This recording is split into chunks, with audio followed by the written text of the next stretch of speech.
Hey, shalom, shalom. You're now listening to IUIC Louisville in the classroom, all right? I am your host, Officer Gabriel, and to my left, Officer Shamar. and to my right. Hey, shalom, Officer Tahan. All right, we're about to bring out a fire class for y'all today, all right? The title is Vast Lands, Why Be Petty? Vast Lands, Why Be Petty? What you thinking, man? Hey, it's about to be deep, man. What's your thoughts, man? I got a feel of where the class is going, but we'll see where the scripture is. Where the spirit leads, man. All right, all praise to the Father. All right. About to get some feet wet on these reading grounds. Watch this. We're going to start off in Genesis chapter 12. Genesis chapter 12 and verse 1. All right, so in the scriptures, our forefathers always regarded the bigger picture. All right, so that talks about the vast lands, the bigger picture. All right, so they didn't worry about what would be considered the smaller things. Smaller things would be considered petty or something that can be overlooked in the grand scheme of things. All right, so we're going to read examples and we're going to give some understanding on why we shouldn't focus on the smaller things that happen in our lives and start focusing on the bigger picture. All right, Genesis chapter 12 and verse 1. The book of Genesis, chapter 12 and verse 1. Come on. Now the Lord has said unto Abram, Get thee out of thy country, and from thy kindred, and from thy father's house, unto a land that I will show thee. So, this is God. Give me 1 second. I got to turn off this low battery mode, man. We good. All right, because it keep blocking my phone up. Read it one more time. Yes, sir. The book of Genesis, chapter 12 and verse 1. Come on. Now the Lord has said unto Abram, Get thee out of thy country, and from thy kindred. It says, so leave your prior homeland, and then to what? And from thy father's house. It says, and leave your kindred and your father's house. So God gave him an order to leave your former homeland, to leave your kinsmen, and to leave your father's house. Read. Unto a land that I will show thee. Unto a land that I will shew thee. So, first off, just from the beginning, we're looking at some things that some people would have considered big, you understand, coming into this truth. Yes, sir. Family, kindred, your father's house. Some people would have considered that too big to go into this truth. But in the grand scheme of things, for this gospel, you will do what? If God gave you a commandment, you will forsake those. Because God has a land that he has prepared unto us. All right, read. And I will make of thee a great nation. And I will make of thee a great nation. This is the message that God gives to each and every last Israelite when you come into this truth. When you decide to forsake everything that you may come across, your family, your friends. I'm not saying don't deal with them no more. You can still teach them, edify them, but you're not willing to bring those trains back into your house. You understand? So with that in mind, you're looking at the bigger picture now, which is this gospel, the truth, the commandments of the Lord. All right, come on. And I will bless thee, and make thy name great, and thou shalt be a blessing. And I will bless them that bless thee, and curse him that curseth thee. So when it says make your name great, you will be of great reputation. Your reputation will start to precede you as you keep these commandments, and everybody sees that you're a wise and understanding people. That's right. You understand? So that is pretty much some of the benefits you will get when you turn to the commandments. You will be a blessing unto others. You will be blessed. People will call your name blessed. Come on. And in thee shall all families of the earth be blessed. It says, and anybody, I almost missed over that part. I missed over it. Those who curse you will be cursed. People cannot speak evil of the Israelites. And if they do, judgment and damnation is coming unto them. And he will do what? Read the last part again. And in thee shall all families of the earth be blessed. Because all the families that come out of you will spread and be scattered across the earth. You understand? Come on. So Abram departed, as the Lord had spoken unto him, and Lot went with him. Wait. So Abram what? And Abram departed. So Abram left. He followed the order that was given unto him from God. He followed the order. He didn't second guess. When he heard what God had promised unto him, he departed. Come on. As the Lord had spoken unto him. And Lot went with him. And who? And Lot went with him. Lot was his what? Lot was his, I believe, his nephew. His nephew, right? It was his nephew. Yep. All right, come on. And Abram was 75 years old when he departed out of Haran. So he was 75 years old. Remember, we lived a little bit longer back then. So the Lord can come to you at any point in time and give you a charge. He can come to you when you're 60. He can come to you when you're 50. Some of us, he came to us in this gospel when we was 20 years old. Technically still babies concerning the world. So with that in mind, he can call you at any point in time. But what would you do when he called you to bring forth this gospel? When he will cause you to inherit the vast land? What will you be doing? Come on. And Abram took Sarai, his wife, and Lot, his brother. So he took his wife and he did what? And Lot, his brother's son. That confirms it. His nephew. Come on. And all their substance they had gathered, and the souls that they had gotten in Haran. And they went forth to go into the land of Canaan. And into the land of Canaan they came. So they left Ur of Chaldees, their original homeland, you understand, and went to the land of Canaan. The land of Canaan. What verse is that? Verse 5? Into verse 5. All right, read on. Verse 6. And Abram passed through the land unto the place of Shechem, unto the plain of Moreh. And the Canaanite was then in the land. And the Canaanites were still in the land. What land was the land of Israel from? The land of Canaan. We got it from them. So God sent him out of his previous homeland and sent him to another land that he promised unto us. He said, I will show you a great land. All you have to do is listen and follow me. Come on. And the Lord appeared unto Abram and said, Unto thy seed will I give thee this land. And there builded he an altar unto the Lord, who appeared unto him. You gotta make some spaces for them commas. Yes, sir. You gotta make some spaces for them commas. But it says, and he built an altar unto the Lord, who appeared unto him. Read verse 8. Verse 8. And he removed from thence unto a mountain. So he left that spot, come on, on the east of Bethel, and pitched his tent, having Bethel on the west and Hai on the east. And there he builded an altar unto the Lord, and came upon the name, and called upon the name of the Lord. And called upon the name of the Lord. They started to pray. All right, so why did I want to read that? I just wanted to show you the beginning of Abraham. Abraham had humble beginnings, 75 years old when he was called by the Lord to leave his former place, his family and friends. You understand? And he brought Lot, his nephew, and all his family with him and to start pursuing the Most High God. You understand? Let's get some more history. Go to Acts chapter 7 and verse 1. More history. Let's just say it. We're going to read the same story several times to see that the prophets always pull from the Old Testament. They understood their forefathers' origins and where they came from. Watch this. The book of Acts, chapter 7 and verse 1. Just read verse 2, but I'm just going to tell you who it is. This is Stephen, before he was stoned, talking to the high priest. Come on. Verse 2. And he said, Men, brethren, and fathers, hearken, the God of glory appeared unto our father Abraham. It says, the God of glory appeared unto our father Abraham. Go ahead. When he was in Mesopotamia, which is Ur of the Chaldees. Mesopotamia. Come on. Before he dwelt in Charan. Go ahead. And said unto him, Get thee out of thy country and from thy kindred, and come into the land which I shall show thee. So it's repeating the same thing. It's like he damn near got the script in front of him. He said, and this is what it said in Genesis chapter 12 in the beginning. You understand? He's repeating the history that happened unto Abraham. Come on. Then came he out of the land of the Chaldeans and dwelt in Charan, which is Mesopotamia. He left the land of the Chaldeans, which is Mesopotamia, and dwelt in the land of where? It says Charan, which is talking about Canaan. But go ahead. And from thence, when his fathers was dead, he removed him into this land wherein ye now dwell. Go ahead. And he gave him none inheritance in it. He says, look, he promised him a land, but he didn't even give him an inheritance in it. You understand? Go ahead. No, not so much as to set his foot on. Go ahead. Yet he promised that he would give it to him for a possession and to his seed after him, when as yet he had no child. He didn't even have no children yet.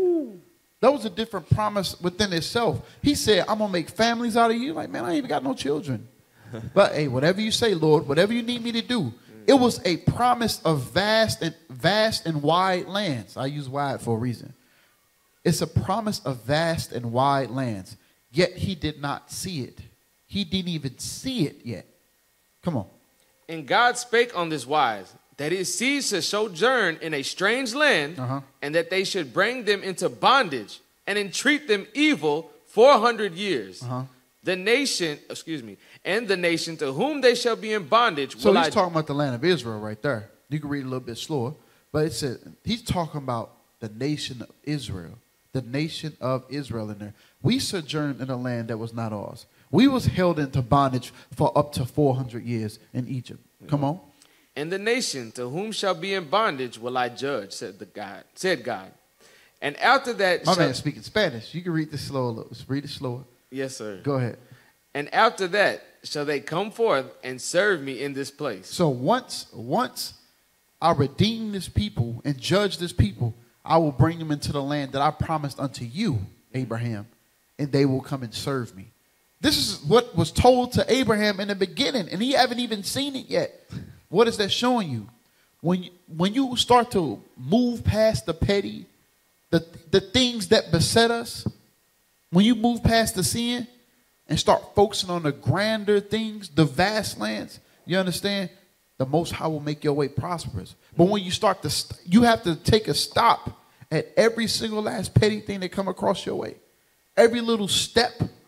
You don't want to jump over it. You don't want to hop over that little pebble. You want to address every single pebble that's in your way. It's going to hinder you. It's going to slow you down. It's going to take away your focus from the bigger things that God has planned for you. And we got to start imagining or paying attention to the stuff that is considered small, pebbles, petty in our lives. You understand? And start focusing on the grander things. Come on. And he gave them the covenant of circumcision. And he did what? And he gave him the covenant of circumcision. So this is going to a little bit of a history right here. So afterwards, he gave him the law of the covenant of circumcision. That's in chapter 17. That's not in 12. That's in chapter 17. So we're jumping ahead a little bit. Let's go to Judith chapter 5. Judith 5 and verse 7. We're going to read some more. Yeah, Judith 5 and 7. Watch this, y'all. Yes, sir. The book of Judith, chapter 5 and verse 7. And they sojourned heretofore in Mesopotamia. I says, what? Matter of fact, read verse 6. Verse 6. This people are descendant of the Chaldeans. So Holofernes was trying to get detailed specs about these people. Who the hell are these people? Tell us about them. Where the hell did they come from? I want to conquer them. I want to rule them, but I must know their history. Read it one more time. And they sojourned heretofore in Mesopotamia because they were... Verse 6. Verse 6. This people are descendants of the Chaldeans. They said they are descendant of the Chaldeans. Why did it say that? Because Abraham originally came from Ur of the Chaldees, from Mesopotamia. Terah, Haran, his family, they came from Mesopotamia. You understand? So that's why he said, these people are descended from the Ur of the Chaldees. We're not Africans.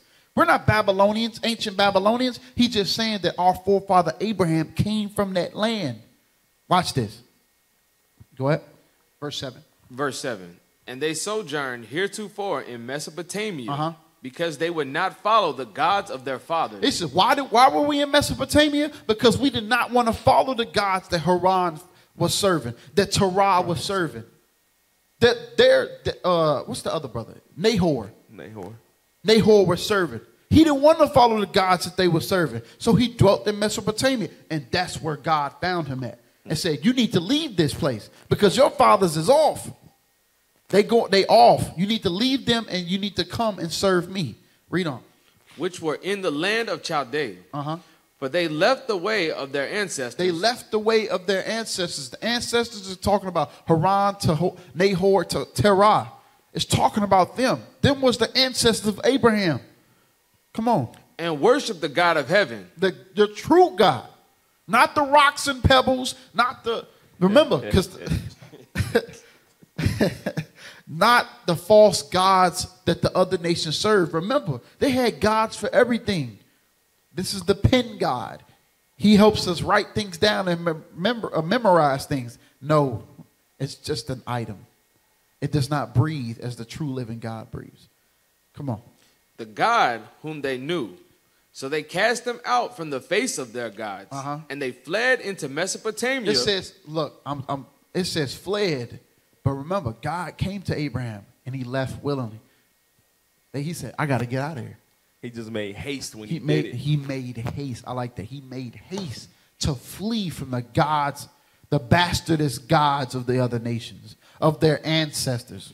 Before we knew God, the true God of heaven, we served idols. Our ancestors served idols. But he says, this is not the way. I must bring you back on the right path.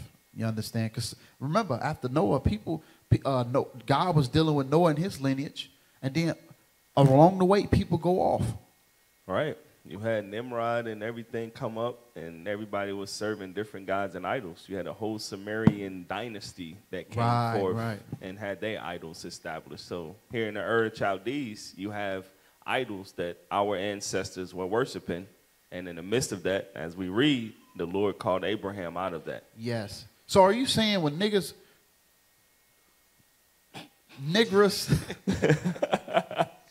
would niggers be mentioning Sumerian tablets, they're trying to go back to the false gods of our ancestors? Yes. That's right. Come on, man.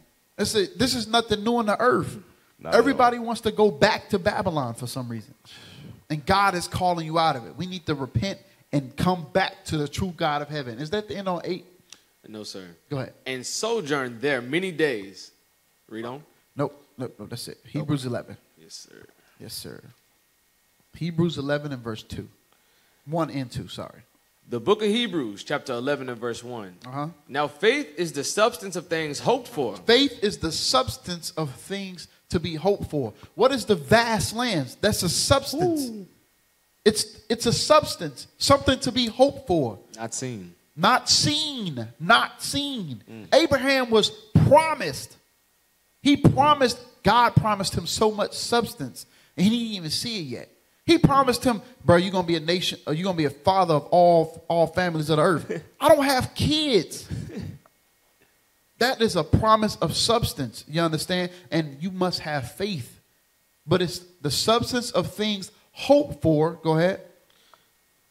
Is the substance of things hoped for, the evidence of things not seen. The evidence of things not even seen as of yet. So God makes a lot of promises. He promises a lot in concerning even the title itself, the vast land. Sorry. He promises a lot. But what we can see is the petty things around us. Ooh. We can't see the sinful things around us. But we can't see the vast lands that God has planned for us. We should have more faith in God, who we can't see in the things that he's promised, than meddle with the stuff we can see. You understand? Read verse 2. Hey, officer, that even with that substance, with those vast lands, it also comes details in which will help cultivate all the vast lands, like the rulership, the power, the glory, the honor, everything that comes with the vast lands. And without faith, you won't see none of that. Right. I just want to add that. No, you're right. If you don't have faith, none of the promises he gave you don't mean nothing. If you don't have faith. And you have to have works to prove that you have faith. Because some people say they have faith, and then they always like to dabble in the petty. They like to dabble in the sinful things. That shows you have faith not in God or the promises that he had substantiated for us, but more so in the earthly things, the sensual, the carnal. Right. Hey, officer, go ahead. To that point, just with faith, I think people get caught up in just the word itself, and they profess to have faith. But you tell one's faith by their actions, what they produce, you know, the application of the commandments. So that's very big. It's a very big point you made there. That's right. You said something. Yeah, I don't want to jump the gun because I know where you're going next. So go ahead. What you about to get? No, just talk about Abraham's faith. Yes. You're right. Go verse 2. Read verse 2. Yes, sir. You're right. The book of Hebrews, chapter 11 and verse 2. For by it the elders obtain a good report. The elders is talking about the whole chapter of Hebrews chapter 11. excluding Rahab. Rahab, she showed her faith by letting Joshua do what he had to do to get into this, to conquer the people. She wanted to be spared. But the rest of our forefathers, those elders of ours, obtained a good report by showing their faith in works that supported their faith. All right, go to verse 6 now. Yes, sir. Verse 6. But without faith, it is impossible to please him. It said what? But without faith, it is impossible to please him. If you don't have faith in the promises that he gave, he told you, it's impossible to please him, because your actions is going to show how much faith you have. Right. If you don't have faith in God, you're going to start dabbling everything around you. You understand? Read it one more time. But without faith, it is impossible to please him. No, I keep saying that. Let's go to James right quick. Yes, sir. I keep saying that. I gotta get You got to get it now. Yeah, I got to get it. I know one of y'all was thinking it, man. Was that James 2? Yeah, 14. 17, yes, sir. Yeah. The book of the point. Yeah. Get that. You got it? All right. The book of James, chapter 2 and verse 17. Uh-huh. Every good gift. James 2, 17. Oh, yes, sir. 17. My apologies. In 1. You're right. Verse 17. Even so, faith, it hath not works, is dead, being alone. Faith, but without works to support it, is dead, being alone. So if you have works, what type of works? People were sacrificing, but they didn't have faith in his son. Uh-oh. So works alone cannot save you. Well, some people say they have faith, but they did not want to keep the commandments that came alongside that. They just, I believe on Christ, but you don't keep the commandments. That means your faith is obsolete. So what does that mean? Faith coupled with works is what's going to get you salvation. That's what's going to get you salvation. But if you have one or not and not the other, it's dead, being alone by itself. It's impossible to please God. Read verse 18. Yes. Verse 18. Yea, a man may say, thou hast faith, and I have works. Show me thy faith without thy works, and I will show thee my faith by my works. And I will show thee my faith by my works. That's what Abraham did. Abraham exemplified his faith by what he did and what he brought forth. I need you to leave your family, your kindred, your father's house. Okay, I'm gone. No hesitation. Where you want me to go? Go over here. Go to Quran. All right, that's fine. And he did it with ease. When you actually research the of the Chaldees, it is the upper echelons of the society at the time. So it'll be you living in your first class citizens. You have the highest paid luxuries. You are the top 1% of society. That's who Abraham's forefathers were. They were a wealthy people. All right. So when the Lord called him out of that, it wasn't an easy thing to what we look at today and say, all right, yeah, I could have did that. Nah, he left a lot. He left a lot behind to come serve the Lord. It's no different than our forefathers when the Lord called them. Read Hebrews 11:6. Yes, sir. The book of Hebrews, chapter 11 and verse 6. But without faith, it is impossible to please him. For he that cometh to God must believe that he is. It says, when you come to God, you must believe that he is, that he exists, that he created everything. And if he can create everything, that means he can bestow everything upon you. That's the type of faith you must have. If God can give, he can also take away. But if he can take away, he can also give. People always think of the adverse effects and don't think about what could benefit you if you keep the commandments. Right. Come on.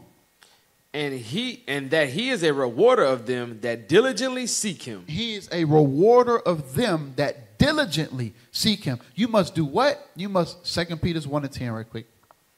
I didn't write this down, but it's okay. It just came to my mind. 2 Peter 1:10. Yes, sir. The book of 2 Peter, chapter 1 and verse 10. Wherefore brethren, give diligence to make your calling and election sure. It says you must diligently seek him. How? You must diligently make your calling and election sure by keeping the commandments of God coupled with faith. Because without faith, it is impossible to please God. Right. And the faith is in what? The things that he promised unto those who serve him. But if you don't have faith, you understand? If you don't have faith with those works, and you're not being diligent to make your calling and election sure, you're going to stop. Oh, there go a pebble. There go another pebble. There go another pebble. What did you say to me, brother? Nah, I got to prove my point. I got to avenge myself now. Oh. There's no scriptures in that. There's no diligence in that. What the bishop say? He said, I might not always be motivated, but one thing I am is diligent. Disciplined. Disciplined. Yes, yep. Disciplined. Disciplined. Thank you. Disciplined. Watch this. Go to Genesis chapter 13 again. I was in Genesis 12, sorry. Genesis 13 and verse 1. Yes, sir. Watch this. Disciplined. The book of Genesis, chapter 13 and verse 1. And Abram went up out of Egypt, he and his wife, and all that he had, and Lot with him into the south. Uh-huh. And Abram was very rich in cattle. He was what? Very rich in cattle, in silver, and in gold. It says so. Remember what we said. When you seek the Most High God, he is a rewarder of them that diligently seek him, right? How did he reward Abraham? And how did Abraham show that he was diligent in seeking the Most High God? He left his family, his kindred, his father's house, and he took his whole family with him. That's for the men too. Men, we must be leaders. The women, they follow, especially if we are telling them to keep the commandments. Oh, yeah. You need to follow my example, and that's it. That's it. So this is Abraham in Genesis chapter 13 and 1. This is Abraham diligently seeking the Most High God. All right, took everything and his nephew with him. And he was very rich. Why? Sirach 11 and verse 14. Sirach 11 and verse 14. Watch this. The book of Sirach, chapter 11 and verse 14. Prosperity and adversity, life and death, poverty and riches come of the Lord. It says so. You must understand prosperity and adversity. When you're poor, they all come of the Lord. Poverty and riches come of the Lord. So who made Abraham very rich in cattle and silver and in gold? The Most High God. Why? Because Abraham, not a radio show, diligently sought him. He diligently sought him. All right. Go to verse 21. Verse 21. Marvel not at the works of sinners. This is the reason. I'm glad. Yeah, I did write this down. The reason you should not marvel at the works of sinners is because God can make anybody prosperous or give them adverse conditions. He can make you poor and or rich. The Most High does it all. So why should you marvel at the works of rappers, of Lizzo, of Beyonce or Jay-Z? Why marvel at their works? City girls. City girls, why marvel at their riches when God is the person that can decide to make you rich or allow Satan to bless your behind? Right. He does it all. So why marvel at the works of sinners? Read it again. Marvel not at the works of sinners, but trust in the Lord. But you shall have your trust in the Lord. Because we just read it in verse 14. If you're having adverse conditions, God allowed it. When you're prosperous, God allowed it. When you're poor or rich, God allowed it. So you always need to have your trust in the Lord. How do you show your trust in the Lord? By always keeping the commandments that he set forth for us. Read.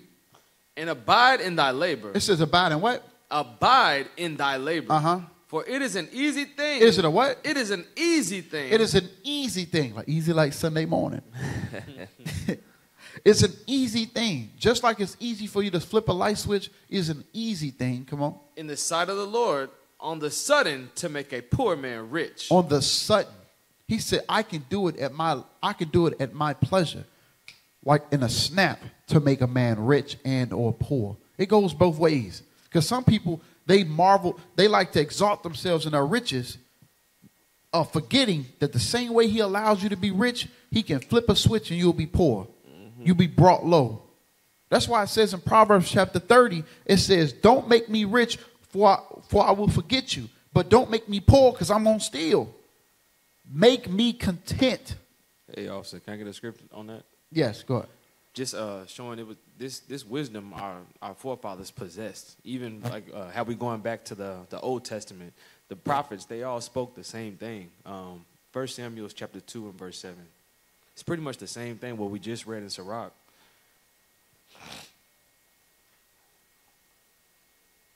1 Samuel chapter 2, verse 3. What you call? Verse 7 and 8. Yes, sir. 1 Samuel chapter 2, verse 7. The Lord maketh poor and maketh rich. He bringeth low and lifteth up. And verse 8.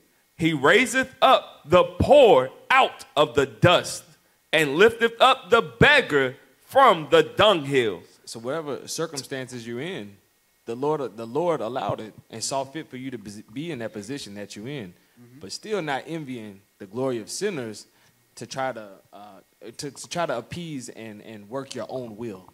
Right. I'll finish that. To set them among princes and to make them inherit the throne of glory. He said he can raise up beggars and make them princes to inherit the what? The throne of glory? Yes. And to make them inherit the throne of glory. So right now, we are the beggars. We are the beggars. We are servant to the lenders. We are the beggars. But God said on the sudden, he can make a poor man rich. If we actually have faith in that statement, the promise of the have faith is the substance of things not seen. We haven't seen the fact that we can be made princes. All we're looking at right now is beggars. We beggars. But the faith we must have is that God can make us rich. That's right.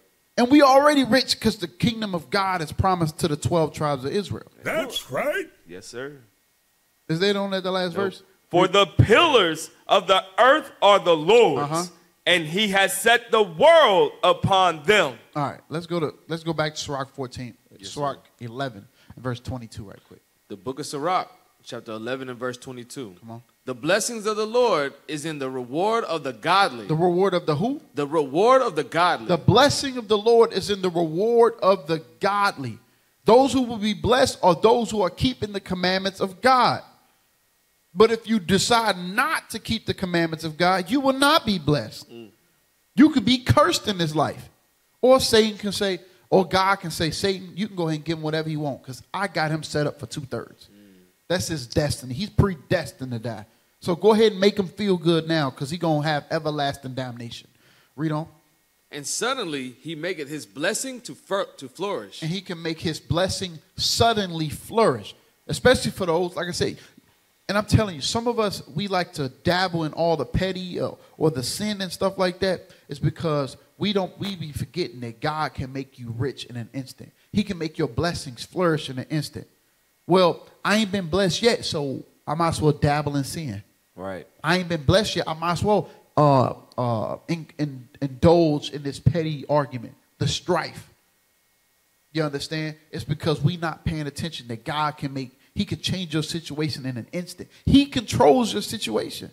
But if you don't believe that or have faith that he can fix it, then you're going to start being distracted. You're going to turn to the left or to the right. So you're going to be petty, and instead of focusing on the vast lands, you're going to say, you know what? I'm going to go make this extra money on the Sabbath day. You're going to be petty. Right. You're going to forsake that. You know, you're going to forsake the new moons. You're going to forsake the congregation. You're going to forsake the work of the Lord just because you petty. Stay focused on the mission. The vast lands, that's the goal. The promises, that's the goal. So don't overlook or forsake the vast lands. You know what? I didn't even write this down, but I'm glad you said it. Read verse 24. Yes, sir. Verse 20. Yep. The book of Sirach, chapter 11 and verse 24. Again, say not, I have enough. Don't say to yourself, I have enough. It's about me. I'm good. Come on.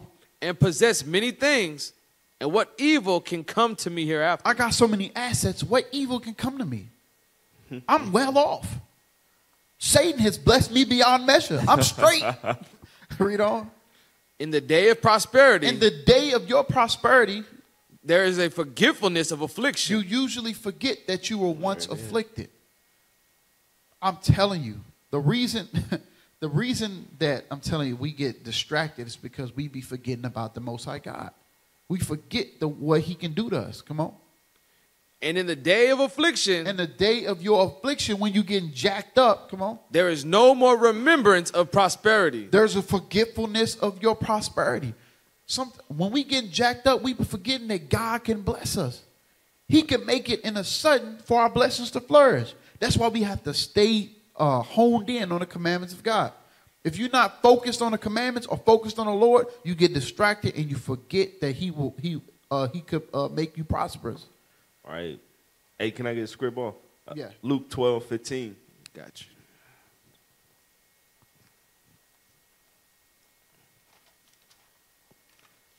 The book of Luke, chapter 12 and 15. Let's go into when we read in Sirach 11, verse 24.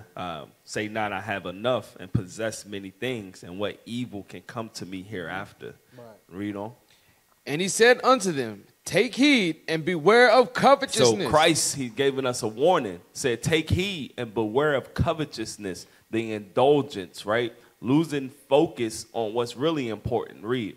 For a man's life consisted not in the abundance of the things which he possesses. So your life, your value, your true worth is not made up, or the importance of your life is not in how many things that you actually possess in this world. Not your assets. It's not your assets that you have, the houses, the cars, right?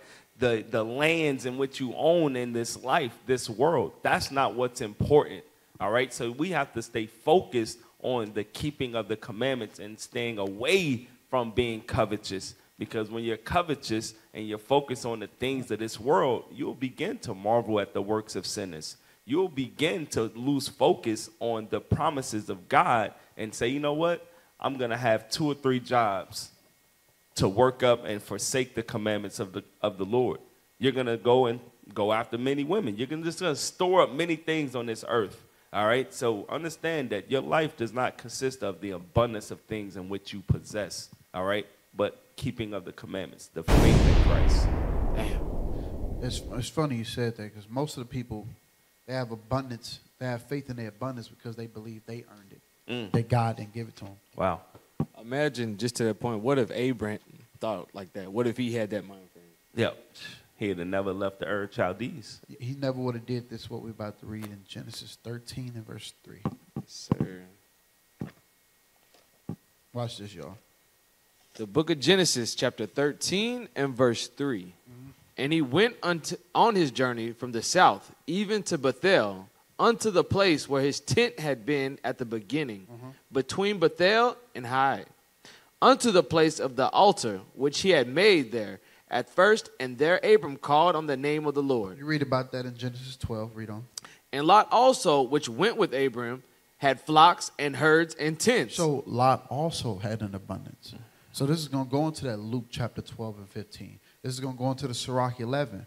They both had abundance, and it was all of the Lord. And but the mindset that you was talking about earlier, let's see if they had that mindset. Watch this. And the land was not able to bear them. It says the land was not even able to bear the level of riches and wealth that these both had, the level of cattle that these both had. They had too much. When you say abundance, can the land support your abundance? Hey, we don't even come close. No, that's what abundance is. When the earth, abundance is when the earth can't support 2 of you. That's going to be the kingdom for the Israelites. Wow. You have to give us planets. See, there you go. Watch this. Verse 6. And the land was not able to bear them, that they might dwell together. That they could actually live together comfortably. You understand? Watch this. For their substance was great, so that they could not dwell together. And there was a strife between the herdmen of Abram's cattle and the herdmen of Lot's cattle. So. Remember, I said comfortably for a reason. Because when 2 people with so many assets get together, stuff is bound to happen. And they said there was strife, but not between Abram and Lot, right, uncle and nephew, but more so between their servants. there was strife between their servants. All right, go ahead. And the Canaanite and the Perizzite excuse me, let me read it again. And the Canaanite and the Perizzite dwelled then in the land. And the Canaanites still, and the Perizzites still dwelt in the land at that time. Come on. Because remember, when Joshua came around, not just Joshua, but Moses as well. I call Joshua the book of wars, because this is when we started to expel the heathen out of the land. You understand? So God is telling you, at this point in time, they were still in the land. Watch this. And Abram said unto Lot, let there be no strife, I pray thee. It says, wait. So the servants were fighting. The servants were fighting. Had strife. Just like some of us. It may be a situation that may come about, and it don't have nothing to do with us. It has nothing to do with us. The solutions that we may come about should be bringing forth peace. More so, we should not be meddling with strife. Right. I actually had a scripture. I didn't write it down, though. Read it out. Give me, where's it at? Where's it at? It's in Proverbs. Help me out. Oh, yeah. It's in Proverbs. I thought I wrote it down. I didn't. Metal not many. Yes. Let me see. Proverbs 20 and 3. Yes, sir. I did write it down. Wow. I didn't trust myself. Wow. Oh, okay. Watch this. I did write it down. Go ahead. The book of Proverbs, chapter 20 and verse 3. Uh-huh. It is an honor for a man to cease from strife. It said, it's an honor from a man to cease from strife. Remember, the Most High God said in Genesis chapter 12, he said, and I will make your name great. He had great reputation in the way he carried himself. Right. So Abraham had a great name, not only because he followed the Lord, but he applied what was taught unto him, which was it is an honorable thing to cease from strife. Your name will be made great. That brother right there, every time his name come up, he only bringing about peaceful solutions. He's not meddling with it. Watch this. Read it again. It is an honor for a man to cease from strife, but every fool will be... Every what? Every fool will be meddling. It says every fool will be... You said that like a southerner right there. Every fool will be meddling. Fools meddle with strife. They don't bring forth solutions. They don't bring forth peaceful resolutions. They meddle with it. They get in the mix of it. They don't stop nothing. Hey, man, look, my sheep was right there first. Uh-oh. Your herdsmen need to move. They gonna increase the strife. God is not with that. Not at all. He's not with that. Watch this. You said their herdsmen going to make videos? Yes. They recorded. Wow. This is my block. This is my corner. The hell is this? Wow. Matter of fact, yeah, instead of leaders over these herdsmen or congregations being petty, right, saying stuff like this is our corner or something like that, why not separate and teach elsewhere? That's right. Because we have a vast land ahead of us. Vast land. We have many blocks. We have cities to cover. We have states to cover. We have countries to cover. We have continents to cover. And trust and believe we're going to have planets to cover. I want y'all to meditate on this. It's too much at stake to be meddling or being in the midst of strife over something so small. Read it out. Read Proverbs 23 one more time. Yes, sir. The book of Proverbs, chapter 20 and verse 3. Go ahead. It is an honor for a man to cease from strife, but So Abram was honorable. Uh-oh. Abraham was honorable because he wanted to cease from strife. Come on. But every fool will be meddling. But the fools, you got to look. You probably had other herdsmen in the midst of it. No, our sheep was there first. Our sheep was there first. Man, no, man, this is our lot of land, bro. Let's see the solution that Abraham came up with. Hold on. There's an example on how to handle strife. There's an example on how to handle strife. When it's amongst your herdsmen or servants? Yes. Wow. It's in the Bible. This Bible is for reproof, correction. Wow. Yes. So if you dealing, so the fool is petty. That's what Proverbs 20:3 was saying. Yes. The fool is the petty one because he's just gonna meddle with the strife and continue it. That's right. They have no solutions to bring forth peaceful endings. Everything they do is say, you know what? Now we got to take it to court. This is my matter of fact. Look, you see it every day in our daily lives. Cause I used to be over my pop's house, and his old neighbor, they had no problems. They had no quarrels about land. They had no quarrels about where their landlines was. The new neighbor moved in. I said, why are you cutting your grass like that? Oh, to establish that this is where my property ends. Like, but you didn't have to do that with the last one. But with the new one, he says, they had to get out a surveyor, a land surveyor, to try to decide where the land starts and ends at. So they wouldn't be fighting over property lines. That strife over what?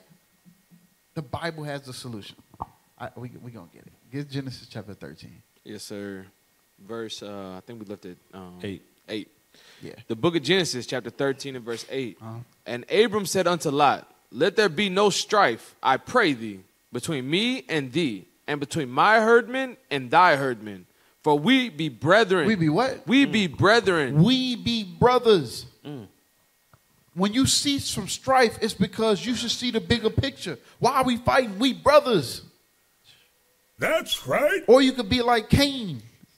Am I my brother's keeper? Uh-oh. Are we actually brothers? I think you was adopted, bro. Brothers be wicked. Wicked as hell. But I'm telling you, Abraham, when it says that man was a friend of God, how will friends act? Friends are one mind and one spirit, inseparable, knitted. Abraham was knitted when it came to these commandments and his faith in God. That's right.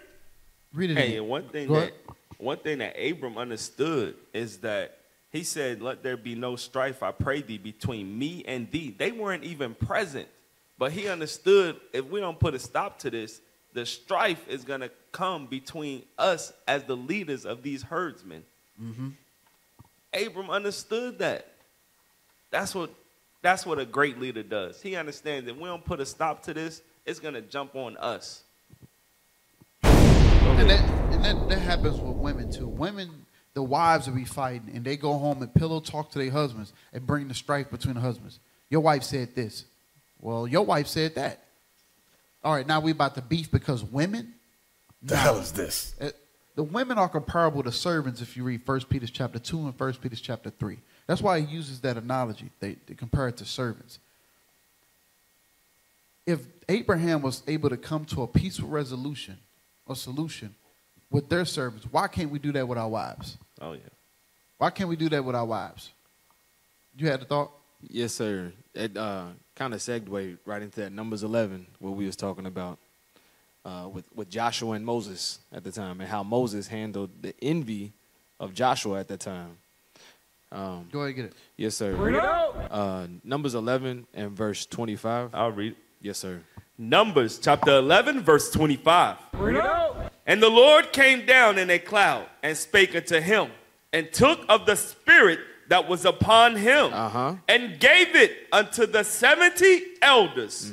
And it came to pass that when the spirit rested upon them, they prophesied and did not cease. So the men, the elders at this time, they had the spirit of the Lord on them. Everybody was prophesying, right? Now watch this. Watch Joshua's reaction and watch how Moses handles it as a good leader.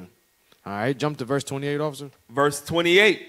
And Joshua, the son of Nun, the servant of Moses, one of his young men. One of his what? One of his young men. Oh, read. Answered and said, my Lord Moses, forbid them. And Moses said unto him, enviest thou for my sake? Would God that all the Lord's people were prophets, and that the Lord will put his spirit upon them. So that was the correct way to handle that envy or that strife amongst his servant, who was Joshua at the time. He said, I will that we all had the spirit of the Lord, and that we can all prophesy. All right. It's too big. It's vast lands. Vast lands. That's right. Watch this. Get Proverbs 28 and verse 25. Yes, sir. I'll read verse 26 as well. Yes, sir. Watch this, y'all. The book of Proverbs, chapter 28 and verse 26. He that trusteth in his own heart is a fool. Verse 25. Verse 25. He that is of a proud heart stirreth up strife. It says, those who have pride will stir up strife. That's what it calls, like I said, fightings over landlines or something of that nature. I said, somebody has to be humble in the situation. You understand? And the example that you used in that one right there, the humility in it is, if the work is spread evenly amongst everybody, that's less work we have to do. Right. Why strive? Why should we strive about one or these brothers deciding to prophesy? All of us can teach. God wants his spirit to be upon everybody. But when you have pride, you said, no, God has to deal with me. No, these are my herds. That's your herd. Yeah. We fighting over BS. We fighting over something small in comparison to the grand scheme of life, Right. which is the kingdom of God. Watch this. That's right. You know? Yes, sir. He that putteth his trust in the Lord shall be made fat. He shall be made fat. He that trusteth in the Lord, he shall be made fat. He will be blessed. He will be exalted. He won't have to worry about the small things because God is his trust, his confidant. Read on. He that trusteth in his own heart. But the opposite. You don't trust that God is going to avenge you. You don't trust that God blesses those who put their trust in him. You don't trust none of the scriptures, the prophecies. You don't understand doctrine. You don't understand that Christ is coming back to save those who keep the commandments. You don't have no trust in that. You trust in your own mind, your own solutions. You trust in that. Read. He that trusteth in his own heart is a fool. Is a what? Is a fool. A fool is a person that follows their own mind. They have their own solutions. Meddling with more strife. There it is. Stirring up strife. You know, your sheep was there first, bro. Yeah, I know it. I got another witness. He said my sheep was there first too. Next thing you know, y'all, the fighting is getting bigger. You're heaping coals upon the fire. Come on. But whoso walketh wisely, if you walk in the commandments, he shall be delivered. You will be delivered. You will be avenged. But if you trust in your own self, you're a fool and you will not be avenged. Because usually those who have hatred, those who stir up strife, they do what? They try to avenge themselves because they have no faith. They don't have no faith in the substance things not seen. Go back to Genesis 13 and verse 8. Yes, Here we go. Move along, man. The book of Genesis, chapter 13 and verse 8. Did we end up at 8 or 9? 9. Read verse 9. Is not the whole land before Is thee? what? Is not the whole land before thee? Listen, is there not a larger land in the grand scheme of things? That's how you got to treat the situations in your life. Why are we arguing? Are we not both striving to get the kingdom together? You got to tell your spouses that. Why can't you do this simple thing? In the grand scheme of things, this is small. Making breakfast in comparison to what? Getting the kingdom?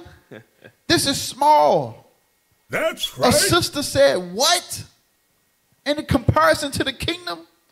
That's small. Chores, raising kids, teaching them, going to a class, congregating. You don't like congregating and you're going to have to do it for a millennium? Sabbath upon Sabbath forever?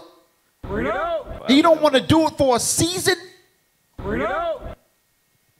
Not going to camp, not going to war. We're going to be warring for 1,000 years. That's what I was about to say. I was like, yeah. We got to do it for so long. And you're really going to look at this small thing in the speck of a man's life. It says that in the scripture. It says, God, our days are better. A vapor, I believe. A vapor. Our lives are nothing. Our small 70-year, 80-year at best life is small in comparison to the millennium, the infinite life we will have in the kingdom. Read verse 9 again. Yes, sir. Is not the whole land before thee? Go ahead. Separate thyself, I pray thee, from me. It says, I pray thee from me. Come on. If thou wilt take the left hand, then I will go to the right. He said, bro, we be brothers, man. We be brothers. If you, look, how about this? Is there not a whole land before us, bro? Separate yourself from me, I pray thee. You take the left and I'll take the right. Go ahead. Or if thou depart to the right hand, then I will go to the left. Okay, well, I don't want you got them people that have so much damn strife in their heart. They'll make up an argument out of anything. He's like, hey, bro, if you want to go to the left, I'll go to the right. Well, what if I want the right? Okay, whatever. Well, I'll go to the left then. Well, I want the left now. Brother, just pick and I'll do the opposite. I'm telling you, Abraham, he's like a father of peace, man. When it comes to peaceful resolutions, he kept it coming. Yeah. Not saying that Lot was arguing, but I'm pretty sure his herds was in the back like, man, the left do look pretty good, bro. He said, man, well, you should say left. Yeah, so maybe I want the left. Oh, all right. Well, go to the right. All right, I'll go to the right. Whatever you want to do to make a peaceful resolution, to get the kingdom together, let's do that. Whatever you want to do. Come on, go ahead. Verse 10. And Lot lifted up his eyes and beheld all the plain of Jordan, that it was well watered everywhere before the Lord destroyed Sodom and Gomorrah, even as the garden of the Lord, like the land of Egypt, as thou comest unto Zoar. It said it was water everywhere, even as the garden of the Lord, Eden, like the land of Egypt. Remember, because Eden had what? Rivers flowing from all four directions, and rivers just going through it. So he said before he chose Sodom and Gomorrah, before the Lord destroyed it. So obviously it looked like a good land. Oh, it was beautiful. It was, oh God, fast. Look at that. That looked like America. Fruitful. Looked like America. Look at all the lights and buildings and planes and look at all the Panera breads and the coffee shops, the McDonald's. It's a pleasant land over there. They ain't like Haiti. Come on. Damn, Haiti? It ain't like Haiti. Oh. Wow. I'm just saying third world countries, right? Dang. Watch this, read. Then Lot chose him all the plain of Jordan, and Lot journeyed east, and they separated themselves, the one from the other. And, Abram dwelt in the land of Canaan. It's funny how he stayed in Canaan. Go ahead. And Lot dwelled in the cities of the plain, and pitched his tents towards Sodom. He said he pitched his tent towards Sodom.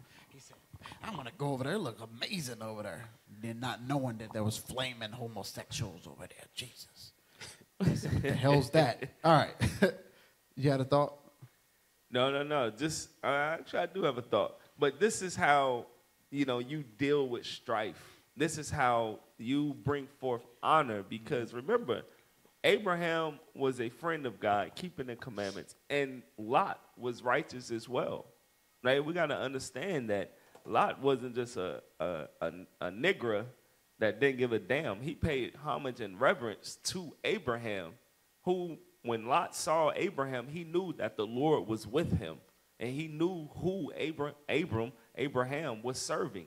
So what we as let's say we're the herdsmen, we have to understand who we're following and pay respect and homage to them, and knowing that they're following after the Lord.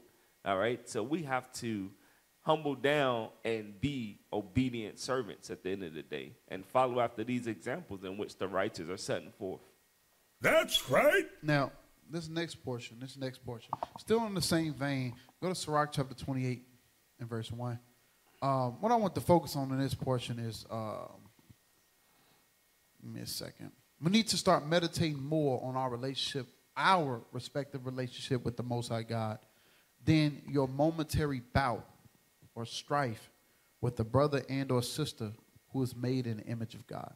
That's right. So focus on our overall relationship with the Most High God, than our momentary, in the grand scheme of things, our momentary bouts of anger or strife with the brother or sister who is made in the image of God.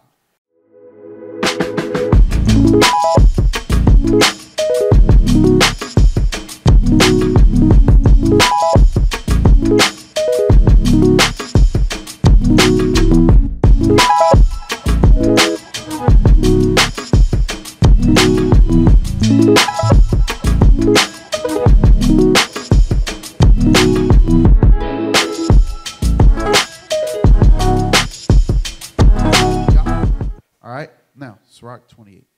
You said verse 26? Sirach 28 and verse 1. Yes, sir. The book of Sirach, chapter 28 and verse 1. He that revengeth shall find vengeance from the Lord, and he will surely keep his sins in remembrance. So remember, we talked about faith. Faith, one of the things about faith does not avenge itself. It has trust in the Most High God that he will avenge them. But it says, he that revengeth, that decides, I'm going to avenge myself. I don't have trust in the Lord. Read. From the Lord, he will surely keep his sins in remembrance. The Lord, if you want to avenge yourself, the Most High will keep your sins in remembrance. So before, and this goes into these arguments, these petty arguments we see in all the congregations, see in your daily life, in and out, these petty arguments.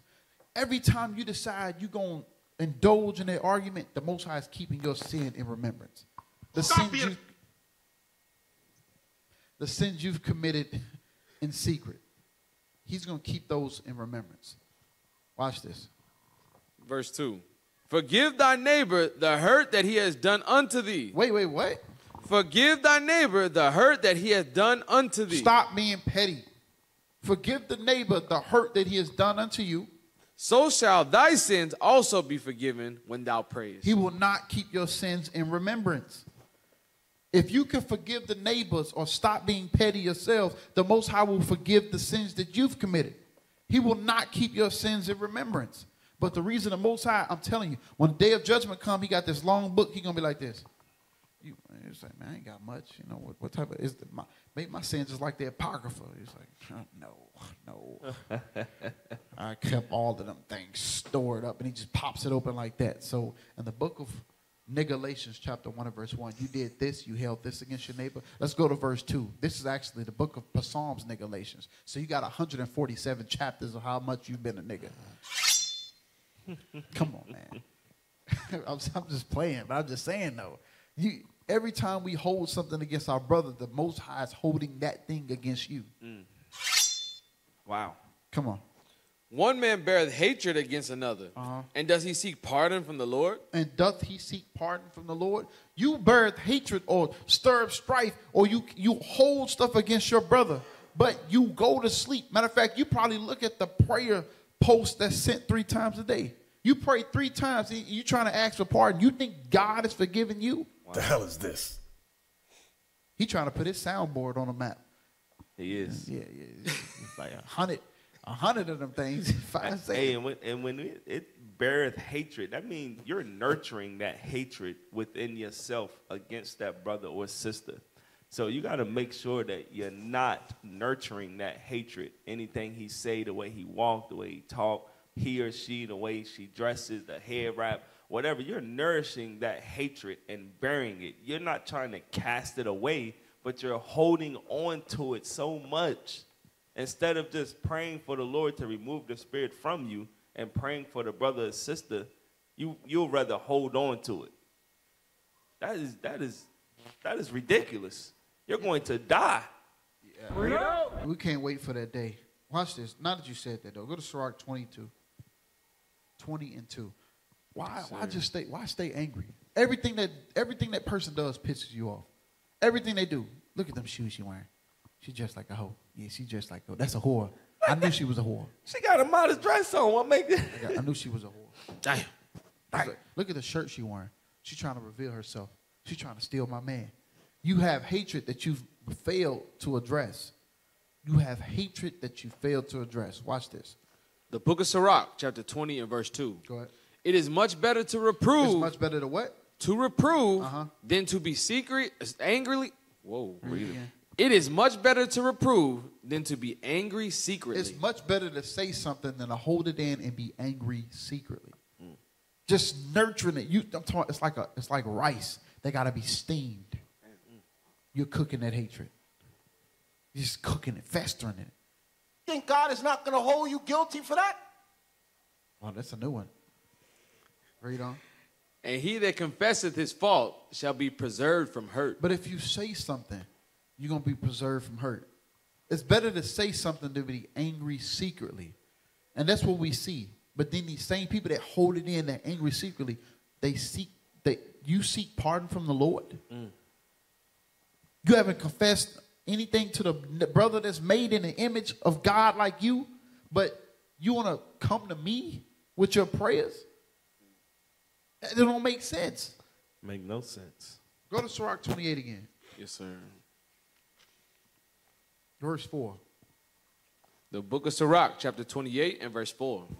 He showeth no mercy to a man which is like himself. He what? He showeth no mercy to a man which is like himself. But flesh, dust and ashes. Only pretty much living to go right back to the earth. You show no mercy. You know what mercy is? Saying something. Not allowing that person to stay in sin. Not being angry secretly. You show no mercy to a man which is like yourself. Come on. And doth he ask forgiveness of his own sins? You cannot forgive somebody that looks just like you or made in the same image of God just like you, but you keep asking for forgiveness of your sins. No, it said in verse 1, he will keep your sins in remembrance, you avenging brother. He thought he was Captain America. He thought he was Black Widow. You thought you were Iron Man with your vengeance. I'm going to avenge myself. I'm going to let that brother about to stumble, I'm going to let him fall in that pit. I'm not going to say nothing. And you think you're going to get forgiveness for your sins? The answer is hell no. Watch this, verse 5. If he that is but flesh nourisheth hatred, who will entreat for pardon of his sins? That's what we said earlier about made like himself. You are but flesh, ashes, dust, waiting to go back to the earth. And it says, you nourish hatred. You are a chef. You are Gordon Ramsay with the hatred. You critique your hatred. I'm telling you, you are so good at nourishing hatred, you critique other people's hatred. Your hatred is it's not my type of hatred. Let me show you how to perfect that. Let me show you, yeah. You haven't murmured enough. Your gossip game is terrible. You almost revealed who we are in the midst of your speech to other people. Oh. You gotta edit your wicked speech. It's not good enough. You're gonna get us found out, mister. Wow. I'm talking about nourish hatred. Wow. Nourish. Watch this. Remember thy end. It says what? Remember thy end. Remember your end. Remember the end for all those who are godly and or sinners. What is the end? What is your end going to be? Remember, death is coming for us all. Some people really be thinking, they thinking they immortal, that they never going to die. When you are on your deathbed, you need to remember all the hatred you've been nourishing, that you've been cooking, and you're going to serve that pot to Jesus. And God is going to say, you know what? This tastes like what I told you not to do. This tastes like death in the pot. You got to die. You got to die. Watch this. Come on. And let enmity cease. And let the strife, the hatred, let all of that cease. Come on. Remember corruption and death, and abide in the commandments. You know what this is saying in a nutshell? You need to always think about the kingdom and God and the commandments, the large, the vast lands, and you will not hold on to things that are petty. Right. That nourishes hatred. You wouldn't hold on to it if you always remember your end. Right. But the reason people hold on to it is because what? They ain't thinking about the end. No. They ain't thinking that they got to be judged for this sooner or later. I'm just not going to get counsel. If they don't know, they can't rebuke me for it. It's a lack of faith. It's a lack of faith. It is. It is. And then and within that remembering of one's end is understanding, even before you get to this point of nourishing it, you yourself, you are in control of your thoughts. You have the ability to cast them down. You have the ability to pray and fast for those thoughts to be removed and to be disciplined. You have the ability and strength. Like our last name, Israel, you are a prince or a princess that has power with God. Sin does not have to reign over you. Right. You just ask the Lord to set those scourges over your thoughts. Pray and seek his face diligently, as we read. That's your faith. That's your works, so that you can overcome that spirit. We don't have to harbor and nurture hatred towards our brother or sister. We do not. That's right. Go. Read verse 7. Verse 7. Matter of fact, finish verse 6. Yes, sir. Remember thy end and let enmity cease. Remember corruption and death. So that's what it's going into. When it says remember thy end, remember that you're going to die, that your body's going to rot in that casket. Go ahead. And abide in the commandments. And you need to stay in the commandments. Watch this. Remember the commandments. It says what? Remember the commandments. So first it said remember your end. Now it says remember the commandments. If you remember the commandments, you won't have to worry too much about your end, because your end is going to be what? The kingdom, wide and sure. But if you focus on the now all the time, you're focused on the petty stuff that always besets you, what's going to happen? You're going to die. And you're going to get hell and destruction. Everlasting damnation. Fire and brimstone for your behind. Come on. Remember the commandments and bear no malice to thy neighbor. That's the whole point. If you can remember the commandments at all times, giving place to the law of the Most High, you're going to what? Not bear malice to your neighbor. Not nourish hatred. Let stuff go. Remember the commandments, which is wide and sure. The straight commandments, which will grant you the wide and sure. Or you can focus on malice, hatred, and strife and be fighting in this one little corner. Be fighting in this one plot of land when God created the whole earth for your sake. Come on. Remember the covenant. Remember the covenant of the highest and wink at ignorance. And do what? And wink at ignorance. And wink at ignorance. The petty stuff, you have to wink at it. Because all men are infallible. We have issues. All of us have issues. We all are repenting on a daily basis. If you remember that right there, you will start to wink more at ignorance. And remember more of the commandments. Yes. Like children. Matter of fact, let's get there. 1 Corinthians 14-20. We're going to come back here. I said that like Northern Kingdom. Sir. 1 Corinthians 14-20, and we're going to come back here. Jesus. Watch this, yo. The book of 1 Corinthians, chapter 14 and verse 20. That's why I try to be so quick to let stuff go and try to remember the commandments, because I know I mess up all the time. Come on. Brethren, be not children in understanding. It says, be not children in understanding. Go ahead. Howbeit in malice be ye children. In malice be ye children. Remember it says in Sirach 28, it says, and bear no malice to thy neighbor. How can you bear no malice to your neighbor? It's not saying that it's not going to come about, but it says to be children in malice. How are children in malice? You took my Lego, or Lego my ego. Oh man, but you took my Lego. Here you go. All right, we can be friends again. Let's play. We good. We good. But people, I'm talking about whether in the truth or in the earth or in the world, what are they? They're men in malice. Hey. Matter of fact, let's say they're women in malice. Women. The hell is this? They're women in malice. They're going to hold on to it. They're going to take it to the grave that nigga, I don't like you. Be smiling in your face. Never saying nothing. Be angry secretly every day. Be breaking bread with you. Angry secretly. All the time. Look at that nigga going to the bathroom. I hope your uterus bursts. Oh, the hell is this? You be like, what? What? Yeah. What? Whoa. Where did they even come Where from? the Transformers sound at? Hey, well, so, you know, Paul tells us in Ephesians, but no man yet hateth his own flesh, but nourisheth it, right, and cherisheth it, right? And we read in Sirach that he that nourisheth hatred. It's almost like these people go to a gym that has hatred on it, and they just nourish and building up. They become bodybuilders in hatred and malice. Yep. Bench pressing. They bench press hatred. Bruh. I hate this nigga. I hate this nigga. I hate this nigga. I hate this nigga. Dumbbell pressing. Malice.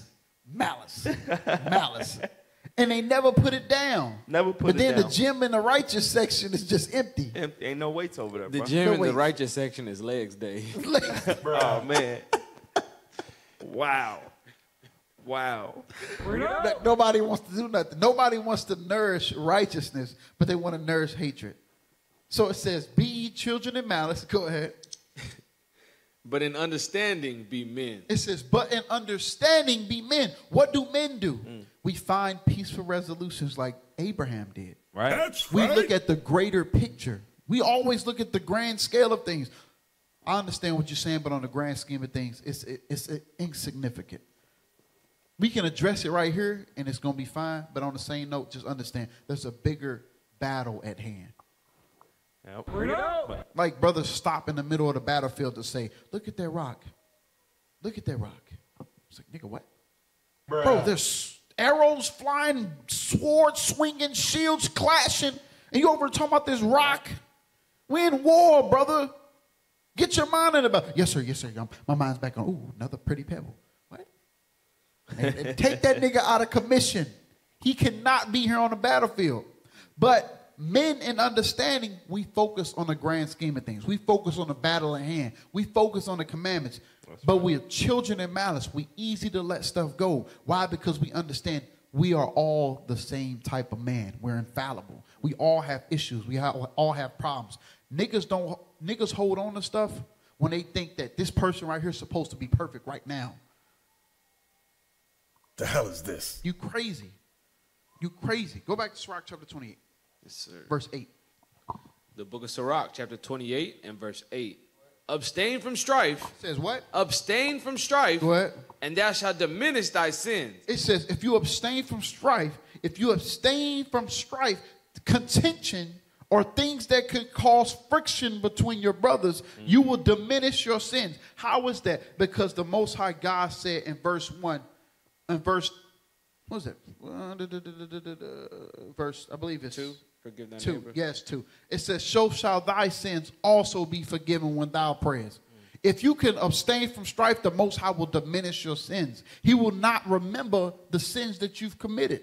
But if you hold on to malice, if you burn hatred, if you continue in strife and contention, the Most High will hold your sins in remembrance. Right. That's why I'm like, why would I hold something against you? That will be God holding something against me. Who knows for what time period? Nigga, I remember you was 14. You put a cat in the dryer. 2 years ago. I did what? What did I do? Is that a true story? We're not answering that. But that's the fact that we're not answering that. What the hell are you talking about? I'm repentant. If it was true, there you go. This is confession hour. What the hell is this? Come on. Read verse 8 again, bro. Abstain from strife, and thou shalt diminish thy sins.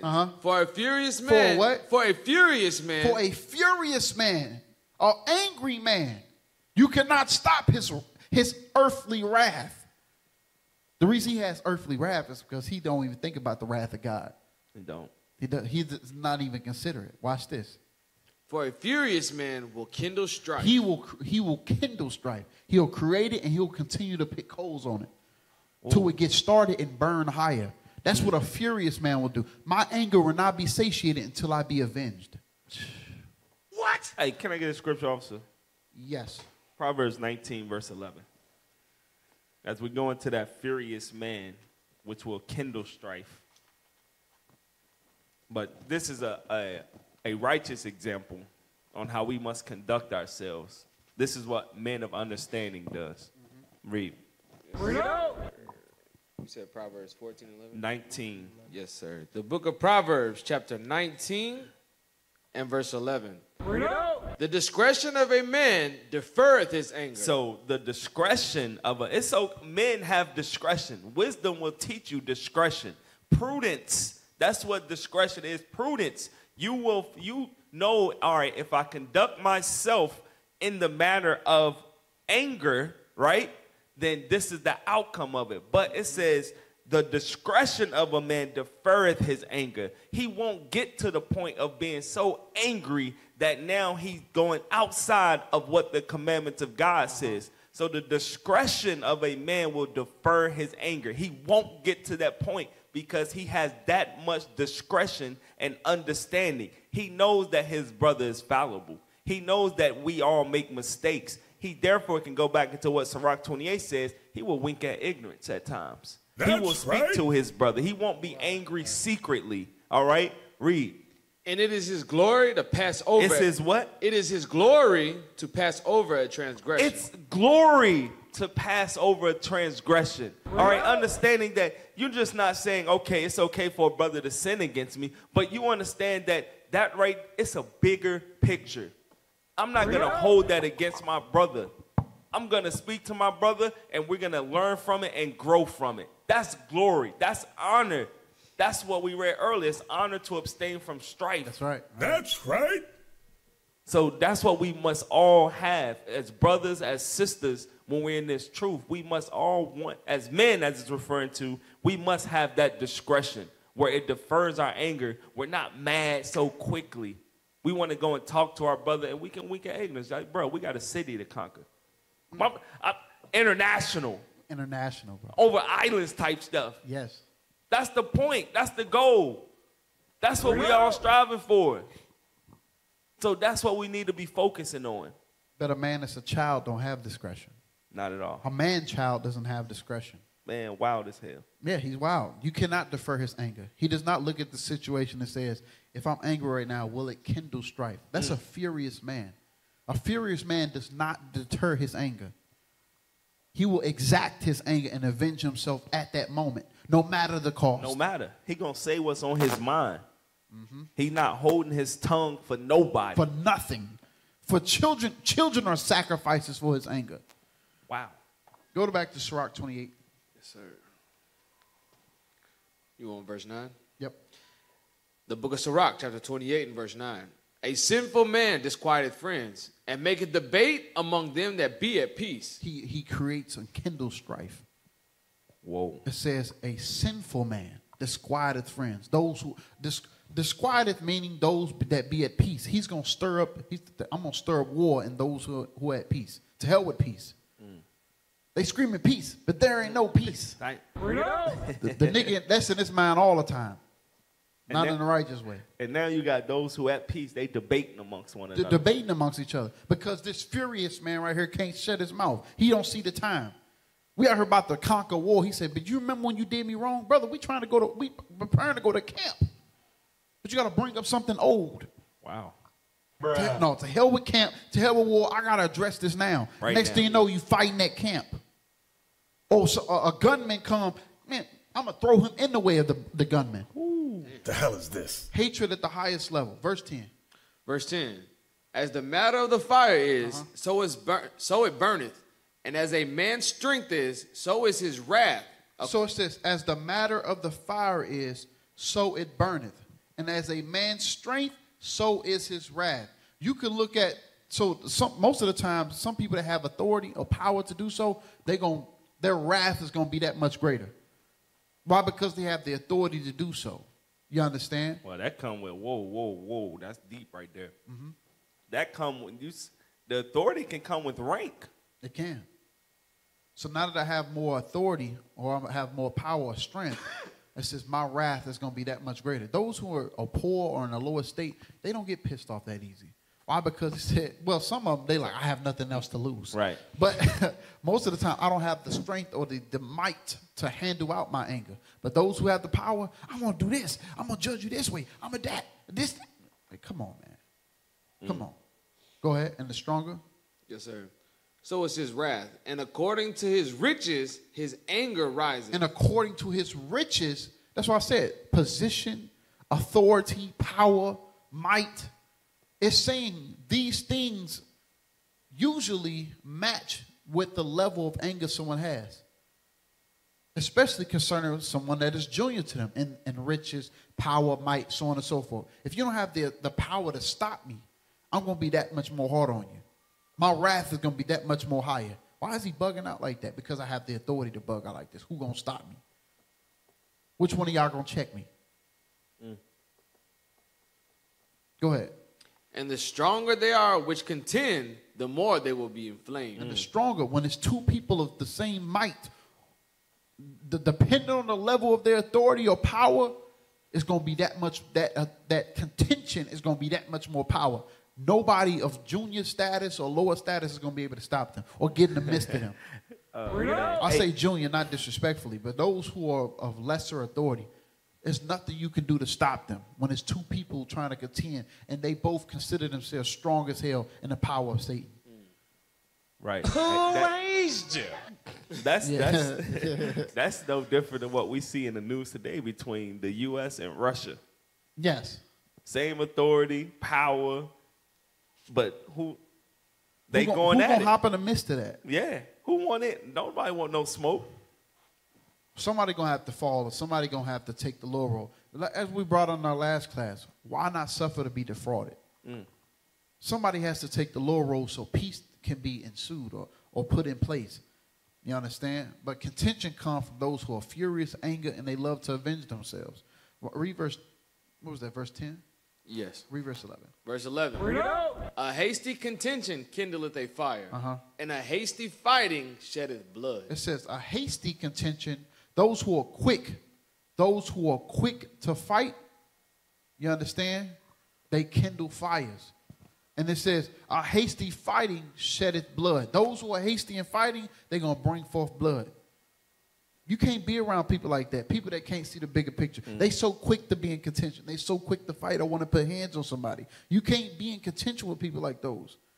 You can't inherit the kingdom with people like those. Them people right there have to be thrust through in the wilderness. They have to be killed off. They have to be murdered because, I said murdered. Dang. They have to be put to death because they are a hindrance to the grand scheme of things. They have to be deleted. They have to be deleted. I mean, hopefully they self-delete themselves in the wilderness before we have to put hands on them. Lord's willing, I'll make it. I'll put hands on you. That's yo, right. You got to go. Your hasty contention or hasty fighting is detrimental to the kingdom at hand. You have to go. To the greater well-being. You're going to have to tell somebody. They probably shed a tear while saying it. For the greater good of things, brother. You got to go. Slink. He thrust him through. Hey, I mean, that's facts. And you've seen it in these movies, too. These movies that come about. Most of the time, they have these sad little moments where they look, they said a sacrifice had to be offered. And, bro, you like the weakest link, bro. Spiritually, you weak. And we ain't even going to talk about physically. You ain't going to stop us. You got to go now, bro. Wow. Read verse 12. Verse 12. If thou blow the spark, it shall burn. A hasty contention kindleth a fire. But it says, if you blow that spark, it will burn. Go ahead. If thou spit upon it, it shall be quenched. If you wink at ignorance, it will be quenched. Come on. And both these come out of thy mouth. And both of these things can come out of your mouth. Your tongue has the power to either kindle a fire, a hasty contention, a hasty fighting, or it has the power to douse it and put it down. Right. Abraham said, this strife, let it be not so. We brothers. He said, you go here, I'll go here. If you choose to go here, I'll go there. Whatever we need to do to bring forth peace, that's what we're going to do. That's right. The nigga going to say, nah, we got to pursue this. No, we got to create landlines. We got to get a land surveyor. Abraham, this your spy, bro. You letting him punk you, bro? You letting him punk you? You ain't soft, are you? We not soft out here. You heard what I said. You see how big and bad our sheep are. Our sheep better than his. Everything they say is actually putting coals on the fire instead of spitting on it and quenching it and winking at ignorance. Everything they say is to bring forth more raging. Next thing you know, the chair get thrown like in Boondocks and everybody swinging. Uh-oh, nigger moment. The hell is You're this? now watching a nigger moment. What did you say, nigga? You bump into his shoulder? Yes. You know. Damn. All right, yo. All right. We can leave Sirach 28 now. All right. The thought should always be on the long term and not the short term. Focus less on the petty and more on the kingdom to come. And also, not the things you don't have, but the things that God has already provided you. All right. Let's go to 2 Esdras chapter 7.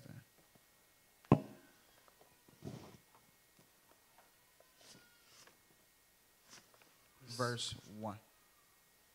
The book of 2 Esdras, chapter 7 and verse 1. So people can... God has given us everything in our respective lives to be able to sustain ourselves and make ourselves content to be able to serve the Most High God. All right? What do you mean? 3 minutes, hour and a half. Really? That's Yeah. fast. That's real fast. Wow. Wow. Part 2. We might have to do that. We're going to add 15 more minutes. Let's do this. We got a few more scriptures, y'all. We're going to add a few more scriptures. 2 Esdras 7. The book of 2 Esdras, chapter 7 and verse 1. We're going to hit a few more scriptures, y'all. Bear with us. And when I had made an end of speaking these words, there was sent unto me the angel which had been sent unto me the night afore. Go ahead. And he said unto me, Up, Esdras, and hear the words that I came to tell thee. Mm-hmm.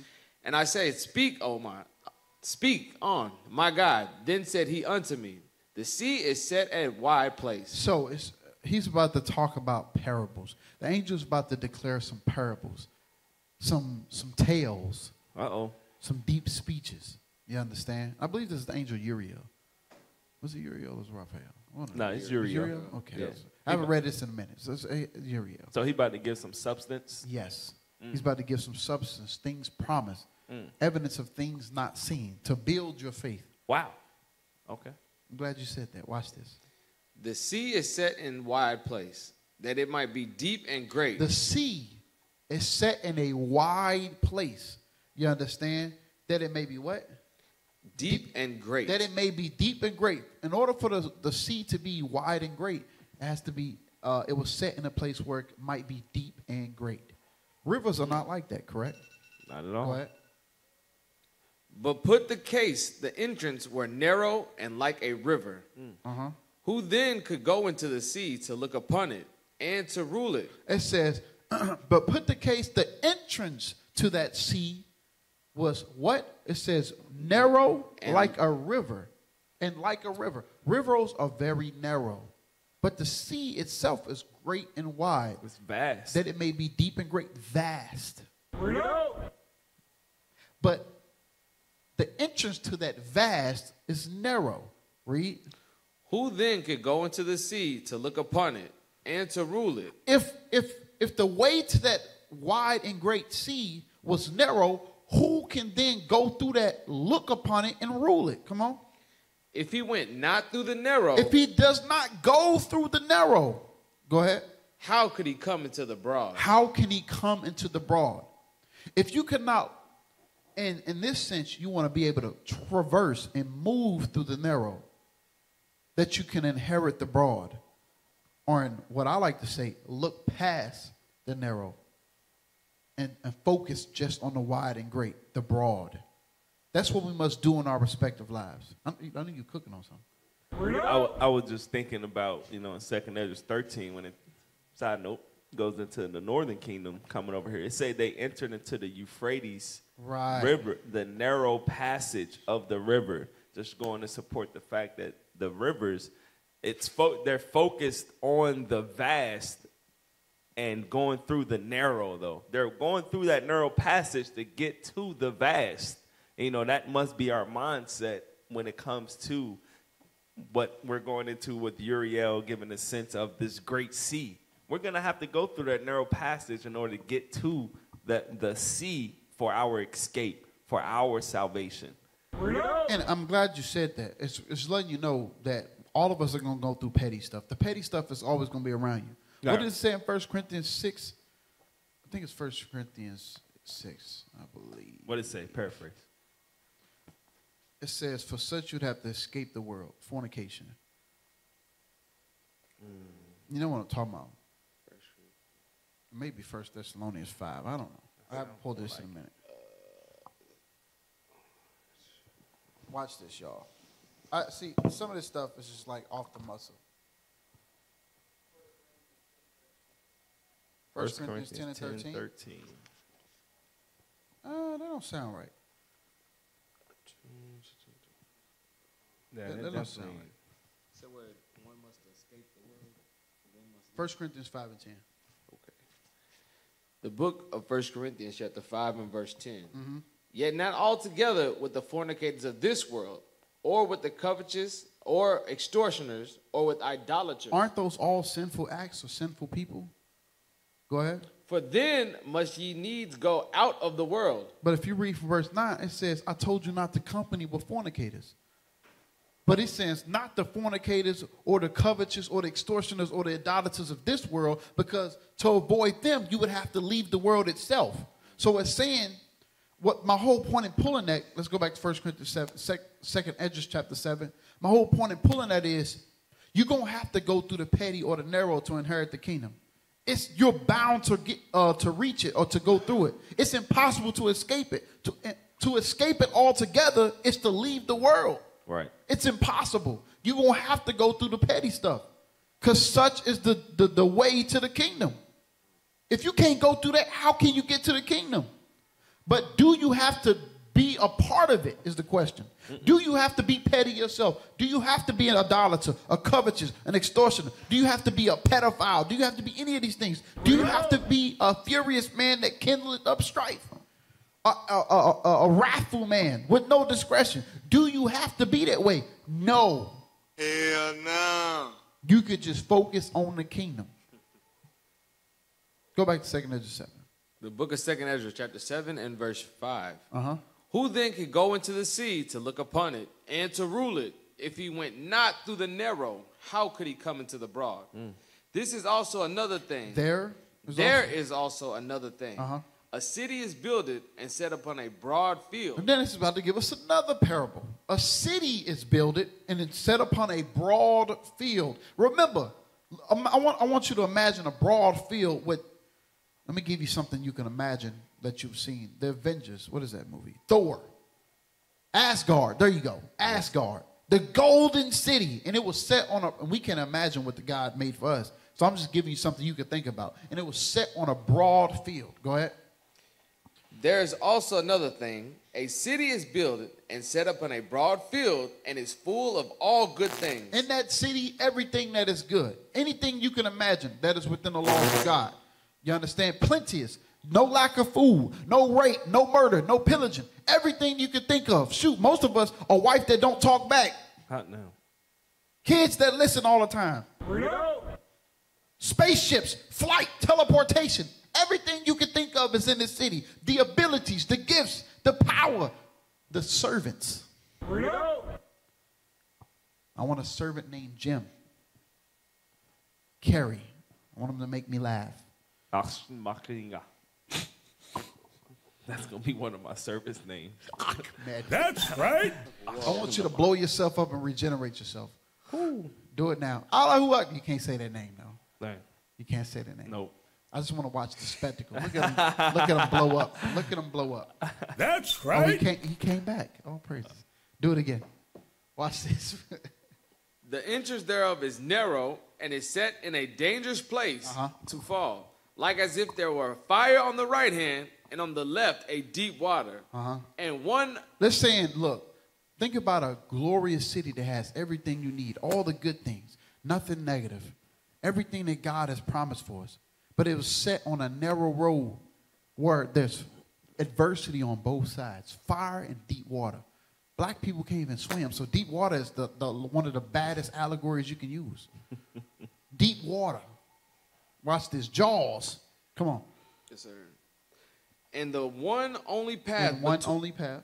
And one only path between them both, even between the fire and the water, so small that there could but one man go there at once. It says you have to think about a path that's so small that only one person can traverse at one time. If only one person can inherit it at one time or go through this trial or this trail at one time, why in the hell would I pull somebody to the side to fight with them? I'm going to pull you alongside, try to fight, and we both end up falling to the right and to the left, in the water and the fire. We both end up dying. Because I can't simply focus on getting salvation and walk forward. You know that person is literally coming off of that narrow path and dealing with what is on the left and right-hand side. They're not pulling that person into them. They're actually going to them, and they're having that conversation in the midst of the fire, in the midst of the water, hoping that they don't get drowned or burned by the fire. They came off of the narrow path because the narrow path is what the righteousness, the commandments of God. So they actually said, you know what? I'm going to kindle this strife. I'm going to kindle it. Some people even turn around to kindle strife. You go back to your past to kindle strife. Dang, that's why Paul said, I press toward the mark. I press toward the mark, yes. But, man. But some people forget the mark and they go backwards. They press towards the past to go dabble in foolishness. That's why you always got to focus on the vast and wide. Don't focus on the things that easily beset you, the sins, the petty, the squabbles. You understand? You can't focus on stuff like that. When you focus on that, all it does is makes the road shaky to where you can fall on the right or the left, into the water or the fire. And Negroes can't swim. Hey, also, I can swim, actually. I'm sorry. I can swim, too, but we ain't talking about us. We're talking about the ones that can't. Oh, all right. They can barely Where my tread Navy man at? There he go. Oh, okay. There he is. He over there. Yeah, tread water. Where Rockham him at? Officer Hezekiah can't swim. The Army can't swim. We know they can't. Black people splash. Okay. Let's get 2 7 and 9. Read on, bro. Verse 9. If this city now were given unto a man for an inheritance, if he never shall pass danger set before it. If he never shall pass the danger set before, the trials and adversity, the petty, the sin and stuff like that. If you cannot surpass all of that stuff, come on. How shall he receive this inheritance? How can you receive the inheritance? If you can't focus, if you can't get through the narrow to inherit the wide, how can you inherit it at all? Watch this. And I said, it is so, Lord. Then said he unto me, even so also is Israel's portion. He agreed. Even so, indeed, this is Israel's portion. Israel, we as a whole nation, as us as individuals, must go through the petty. We must go through the strife. We must go through various things to inherit the kingdom. The various trials that God put in your life. You must go through them to get the kingdom. But if you never go through them, how could you inherit it? That goes for those who decide to self-delete themselves. If you decide to self-delete yourself just because you don't want to go through the trials, how can you get the kingdom? And Ezra's told you, it is so, my Lord, it's impossible. Read on.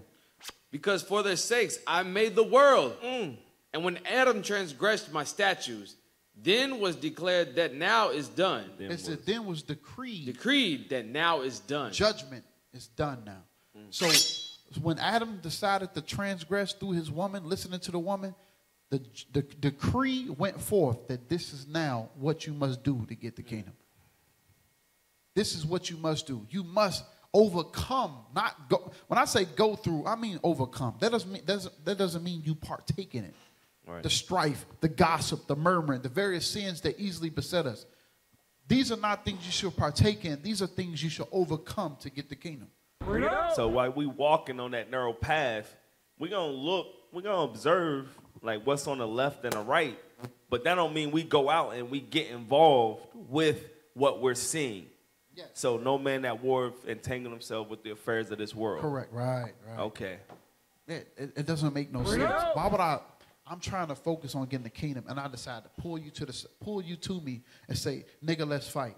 Like this path is not just made, it's only made for one person to go through.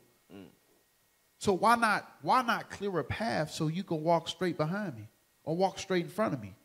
If I really want my brother and sister to get the kingdom, I will help make a path so they don't have to step into the same potholes or step over the same, like think about a walking bridge. If I just seen one of the steps fell out, why would I allow you to step into the same one? Why not hop over to them and say, this is how you overcome that? We are not kingdom-minded as a people. We are short-term. We are short-sighted. You understand? Nigger-minded. Nigger-minded. I like that. Watch this. Verse 12. Then were the entrances of this world made narrow. The entrances of this world were then made narrow when that judgment came forth. That decree went forth from God. The passages to this world were made narrow. Go ahead. Full of sorrow and travail. Full of sorrow, travail. You will be lied upon. You will be beaten for no reason. You will start to suffer the things that Christ had to go through because the entrances to this world were made narrow. Go ahead. They are but few and evil, full of perils and the years are few and evil. You don't live in eternity no more. You have a few years to live, and they will be full of evil and peril. Wow. That sounds like a haunted house. A nightmare. A nightmare. Read it again. Yes, sir. Verse 12. Then were the entrances of this world made narrow, full of sorrow and travail. They are but few and evil, full of perils and very painful. For the entrances of the elder world were wide and sure. The elder world was the world that God made for Adam. They were wide and sure. You didn't have to do anything. It was given to us on a golden platter.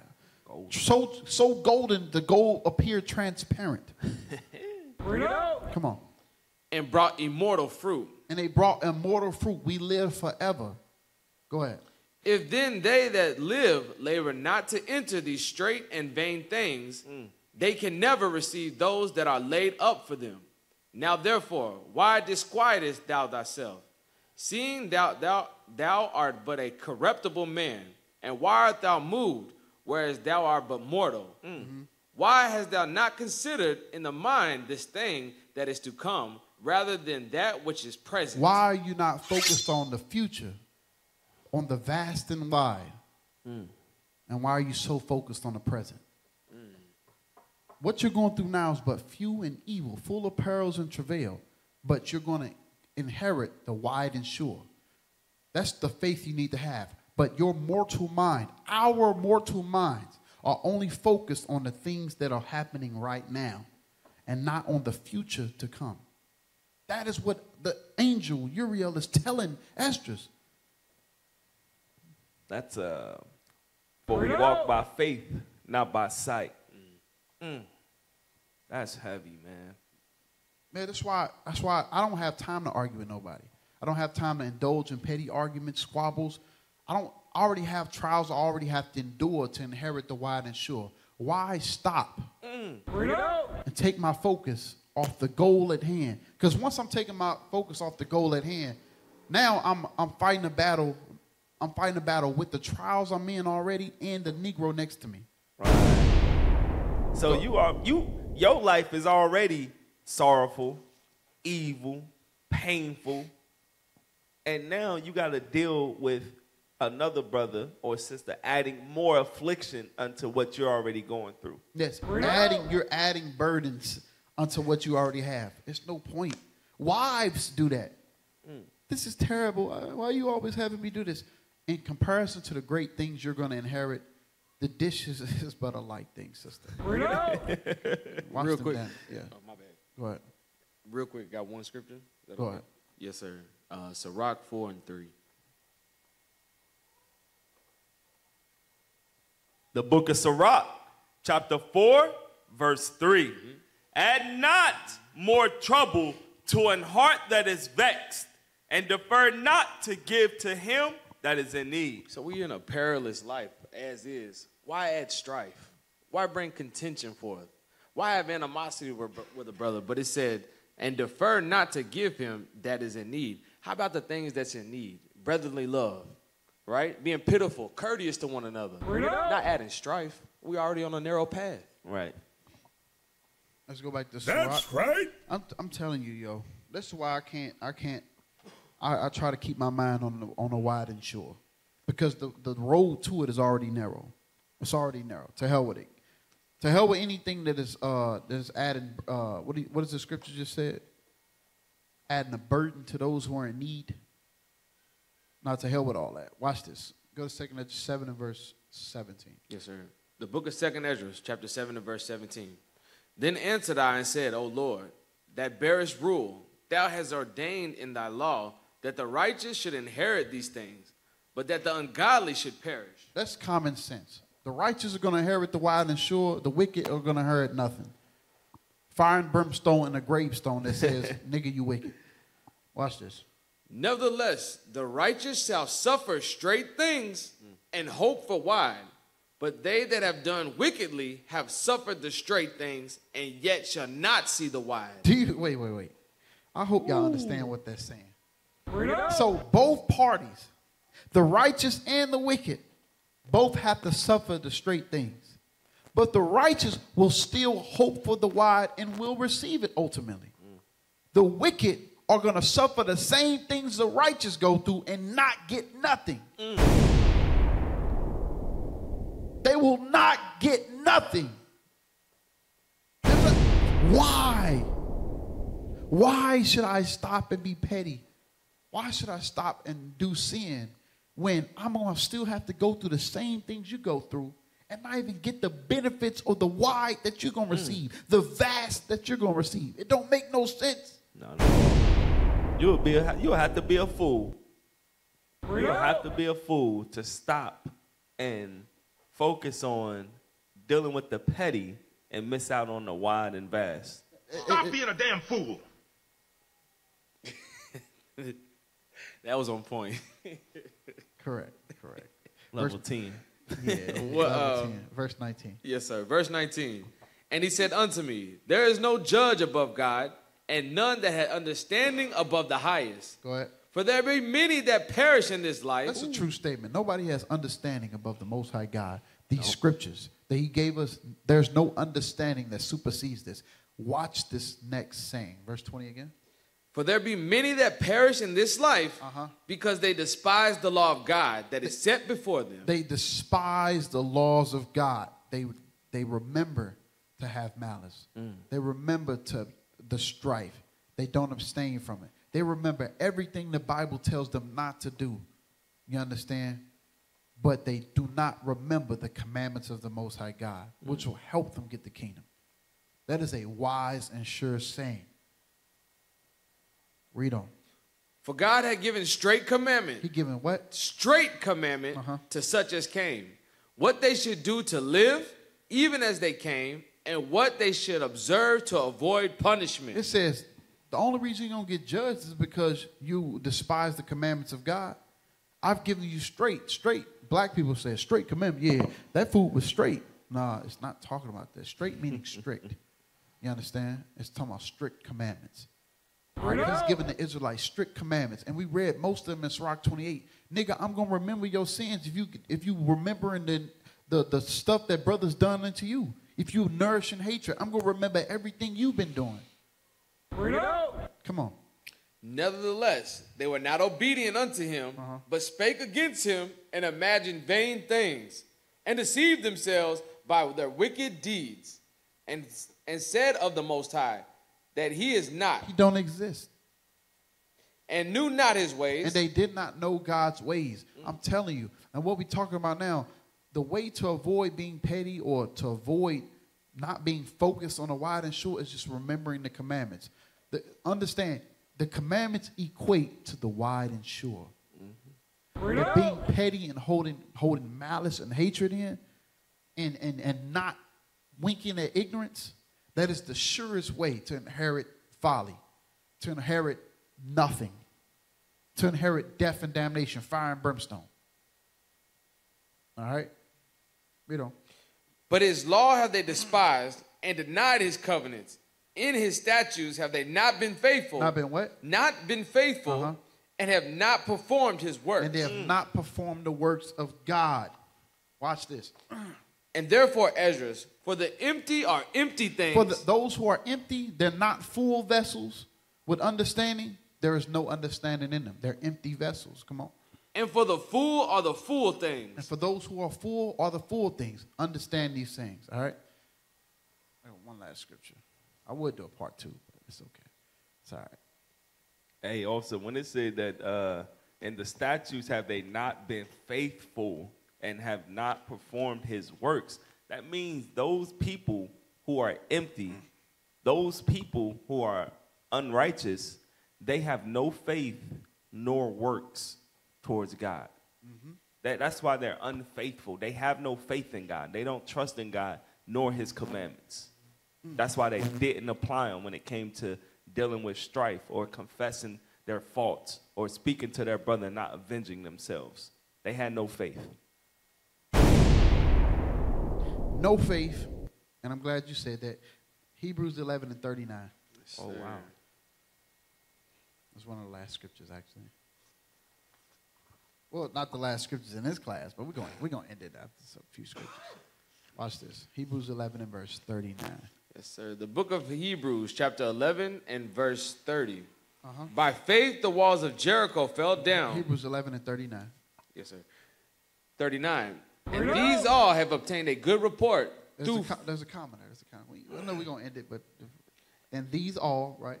And these all, having obtained a good report through faith. Who's these all? Hebrews 11 and 2. Hebrews chapter 11 and verse 2. For by it the elders obtained a good report. That's it. So go back to Hebrews 11 and 39. Verse 39. And these all are elders of our ancestors, talking about Jacob, Enoch the righteous. We ain't talking about Enoch the son of Cain and stuff like that. Give me another one. Abraham, Joseph, Isaac, Moses, all of these. Say it again. Nehemiah. Yes, all of our forefathers, Ezra, they received a good report through their actions in their faith. Right? Go ahead. And these all, having obtained a good report through faith, received not the promise. They received not the promise to inherit this earth. You understand? Yes, the Lord did bless them in their season, but they didn't receive the promise at their respective times. But we, in our faith, will receive the ultimate promise that if we keep the commandments, we will rule over all nations, that we will inherit everybody and everything, that all thing that pisses against the wall is going to serve the Israelites. That's right. You understand? Watch this. Come on. Yes, sir. Verse 40. God having provided some better thing for us, that they without us should not be made perfect. Verse Hebrews 12:1. The better thing for us, God provided is, I'm talking about the kingdom. Come on. The book of Hebrews chapter 12 and verse 1. Wherefore, seeing we also are compassed about with so great a cloud of witnesses. It says, so great a cloud of witnesses. Who are the cloud of witnesses? The elders who received a good report. That's what that's talking about. Seeing that we are also surrounded with a cloud of witnesses who received the good report through their actions of faith. Come on. Let us lay aside every weight. Do what? Let us lay aside every weight. Lay aside everything that is considered petty. Anything that can hinder us or slow down our progress. That's what weights do. Some people think of weights in the gym to build up. Yes, they should build up your faith. But some of these stuff, we put them on and all they do is weigh us down. All they do is make our affliction that much more harder. They make the path on the narrow road harder to walk on. God says what? Laying aside what? Weighing aside every weight and the sin. And the what? And the sin. Go ahead. Which doth so easily beset us. Which doth so easily beset us. Wow. Sin, what does it do? It takes us off the path. It hinders us. It clouds our judgment. It makes us think we are right. That's what fools do. It kindles strife. Sin does that. It said, one that has hatred stirred up strife. But when we're blinded and beset by sin, it deceives us. Read it. It's a setback. Yeah, it's a setback. It's like running a relay race. The baton ain't passed. Oh, and you just putting on weight. You just putting on more weights and trying to make it to the end. And it's slowing you down and hindering you. Read it again. Let us lay aside every weight and the sin which does so easily beset us. And let us run with patience the race that is set before us. Let us run with patience the race that is set before us. Why is that? Why does it says with patience? Understanding that all we doing is run. All we doing, we shouldn't move like mortal men no more. We know that there's a clock that's ticking. The clock towards doomsday. And all we have to do is patiently run the race that is set in front of us on this narrow path. And during these trials, not being weighed upon with sin and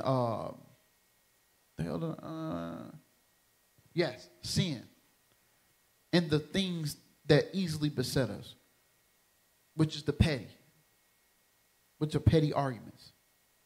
Babe, can you clean up the house? Well, I don't want to clean up the house because of this, that, and the other. Like, that simple command right there is going to cost you the kingdom, really? You really going to cost your salvation over that? Come on, man. Is there on that? Yes, sir. Go ahead, read verse 2. Verse 2. Looking unto Jesus, the author and finisher of our faith. The author and finisher of our faith. He's like that seal of approval, that stamp on our faith. Why? Because we easily ran the race that was in front of us and let nothing hinder us. Let nothing stop us from keeping the commandments of God. And showing our faith in Jesus Christ in our application. We let nothing stop us. Jesus is that author and finisher. Go ahead. That's right. Who for the joy that was set before him endured the cross. You got to read that slow. Read it again. For the joy that was set before him. Who for the joy that was set before him endured what? Endured the cross. That was the race that was set before him. And Christ laid aside everything to run his race, to run his course. It said in 1 Peter 2:21, he said he did no sin, nor was guile found in his mouth. He laid aside every weight and the sin that easily beset some of us in this truth. That's what Christ did. So how much more for us, like joy that he got, the promise, his joy to sit at the right hand of his Father, right? But nonetheless, he's going to inherit all nations. All things shall be subdued unto him. And guess what? We joint heirs. We joint heirs. So we should have that same joy. That same joy, knowing we got to go through the pain. It's going to say, I ain't even going to go ahead. It is, but you got to really think about it. That's why you got to smile in your trials, yo. People that disrespect you, people that try to put a weight on you that you don't need to bear, you just smile and keep it moving. You got the devil on you. You got the devil on you. But I have my focus on the wide and sure. I have my focus on the vast lands. You can't stop me. You can't stop me with your foolishness, with your pettiness. Watch this. Despising the shame. Despising the shame. And is set down at the right hand of the throne of God. He said he despised the shame, and now he is set on the right hand of the side of God. And we are joint heirs. So if we run our race with patience, and what is patience? I'm not going to read it now. It's okay. It's okay. I was thinking Romans 5. No. You got to understand, the trials are to build your experience. Your experience shall build your patience. Your patience shall build your hope. You understand? So if we can do that, we going to run this course, yo. We going to run our race. That's right. That's right. Like I said, the title of the class is Vast Lands, Why Be Petty? We pray y'all got something from the class. This is IUIC in Louisville. IUIC Louisville in the classroom, sorry. All right, and with that, we say shalom, most high in Christ bless you. You gonna say shalom? Shalom, most high in Christ bless. Shalom, most high in Christ bless. What is a nation? Nation is family. Nation is community. Nation is men leading by example. Nation is women's support. Nation is children with role models. Nation is unity. Nation is you.